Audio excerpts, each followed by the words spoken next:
सुरेखा के छोटे बेटे विक्रम की नई नई शादी हुई थी। शादी के अगले दिन,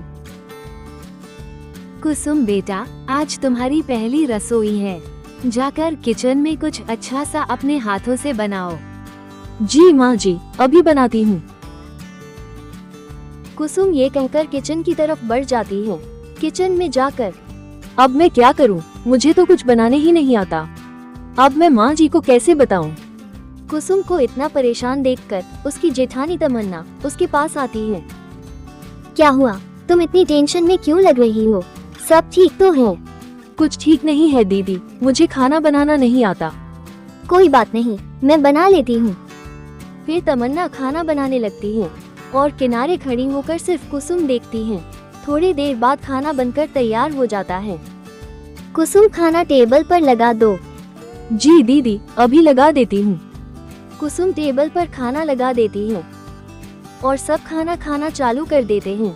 फिर खाना खाकर कहते हैं, ये खाना तो एकदम तमन्ना के हाथ का लग रहा है। क्योंकि हम दोनों ने मिलकर बनाया है, इसीलिए आपको लग रहा होगा। धीरे धीरे करके वक्त गुजरता रहा। एक दिन सुरेखा कुसुम से कहती है, बेटा, यह मेरी दवाई का पर्चा है, तुम जाकर बाजार से ले आओ। ठीक है माँ जी, मैं अभी ला देती हूँ। यह माँ जी ने मुझे कहाँ फंसा दिया। बाहर इतनी धूप है, मैं कैसे जाऊंगी? अब मुझे कुछ करना पड़ेगा। ये सोचकर कुसुम तमन्ना के पास जाकर कहती है, दीदी, आप मेरे लिए एक कप चाय बना देंगी? मेरे सर में बहुत दर्द हो रहा है और मुझे माँ जी की दवाई लेने बाजार भी जाना है। जब तुम्हारे सर में दर्द हो रहा है तो तुम आराम कर लो, मैं दवाई ला देती हूँ। तमन्ना कड़ी धूप में बाजार जाकर सुरेखा की दवाई ला देती है। दीदी, आप आ गई, आप कमरे में जाइए, मैं आपके लिए ठंडा शरबत लाती हूँ। मुझे दवाई दे दीजिए। कुसुम दवा लेकर सुरेखा के कमरे की तरफ चली जाती है। माँ जी, लीजिए आपकी दवा। अच्छा, आप ये बताइए, शरबत पिएगी? मैं दीदी के लिए बनाने जा रही हूँ। अभी तुम इतनी धूप में से आए हो और शरबत बनाने जा रही हो? कुसुम ऐसा ही करती। अगर उसको कोई काम लगता तो वो कोई भी बहाना बनाकर तमन्ना को लगा देती है। और तमन्ना भी इतनी भोली थी कि वो कुसुम की बात ना समझती और घर का सारा काम अकेले ही कर लेती। ऐसे ही दिन गुजरता रहा। एक दिन सुरेखा अपने दोनों बहू के पास आकर कहती है, मुझे तुम दोनों से बहुत जरूरी बात करनी है। मेरी माँ कल यहाँ आ रही है और उनको बिल्कुल भी गंदगी पसंद नहीं है, इसीलिए तुम दोनों मिलकर पूरा घर चमका दो। ठीक है माँ जी, हम अभी से सफाई में लग जाते हैं। ये बात सुनकर जैसे कि कुसुम को झटका ही लग गया था। अब वो सोच रही थी कि कैसे इस काम से छुटकारा पाया जाए। कुसुम, जब तक तुम डस्टिंग शुरू करो, मैं खाने की तैयारी कर लेती हूँ। तुम्हें तो खाना बनाना पसंद नहीं है ना? तमन्ना ये कहकर खाना बनाने के लिए किचन की तरफ बढ़ जाती है और कुसुम ना चाहते हुए भी डस्टिंग करना शुरू कर देती है, मगर वो अभी भी काम से छुटकारा पाने में लगी थी। फिर जैसे ही तमन्ना आते हुए देखती है, वो गिर कर बेहोश होने का नाटक करने लगती है। कुसुम, तुमको क्या हुआ? तुम गिर कैसे गई? दीदी, मुझे काम करते करते चक्कर आ गया। चलो उठो, कमरे में चलकर आराम करो। दीदी, मगर ये काम का क्या होगा? तुम ये सब छोड़ो, कमरे में जाकर आराम करो, मैं सारा काम अकेले कर लूंगी। फिर अकेले ही पूरे घर की सफाई तमन्ना को ही करनी पड़ी और कुसुम कमरे में बैठकर आराम कर रही थी। अगले दिन सुबह सुबह सुरेखा की माँ ममता देवी आ जाती है।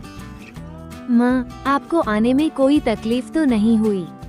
कोई तकलीफ नहीं हुई। रिक्शे वाले को तुम्हारे घर का नाम बताया और वो सीधा छोड़कर चला गया।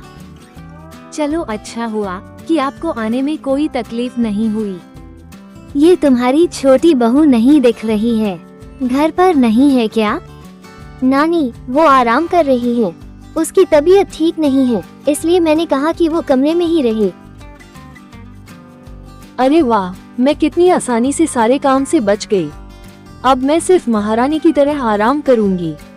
उस दिन कुसुम अपने कमरे में सारा दिन आराम करती रही और नानी से मिलने बाहर नहीं आई। तब अगले दिन ममता देवी कुसुम से मिलने उसके कमरे में गई।